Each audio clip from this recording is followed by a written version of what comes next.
ஒரு நாள் காட்டுக்குள் மரம் வெட்டுபவர் ஒருவர் மரம் வெட்டுவதற்காக போனார். அவர் ஒரு ஆற்றைக் கடக்கும்போது அவருடைய இரும்பு கோடாலி ஆற்றுக்குள் தவறி விழுந்தது. அந்த மரம் வெட்டுபவர் மிகவும் கவலைப்பட்டார். திடீரென்று ஆற்றுக்குள்ளிருந்து ஒரு தேவதை வந்தது. தேவதை கேட்டது, மரம் வெட்டுபவரே, நீங்கள் ஏன் சோகமாக இருக்கிறீங்க? மரம் வெட்டுபவர் சொன்னார், என் இரும்பு கோடாலி தவறி ஆற்றுக்குள் விழுந்தது. அதைக் கேட்ட தேவதை உடனே ஆற்றுக்குள் சென்று வெள்ளிக் கோடாலி ஒன்றை எடுத்து வாராங்க தேவதை கேட்டது, இதா உங்கள் கோடாலி.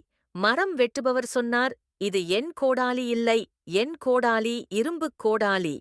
தேவதை மறுபடியும் ஆற்றுக்குள் சென்று ஒரு தங்கக் கோடாலியை எடுத்து வாராங்க.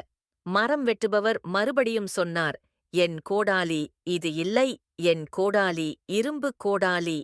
தேவதை மறுபடியும் ஆற்றுக்குள் சென்று அந்த இரும்பு கோடாலியை எடுத்து வருகிறார். இதுதான் என் கோடாலி என்று சொன்னார் மரம் வெட்டுபவர். அந்த தேவதை அந்த இரும்பு கோடாலியை மரம் வெட்டுபவர்க்கே கொடுத்தாங்க.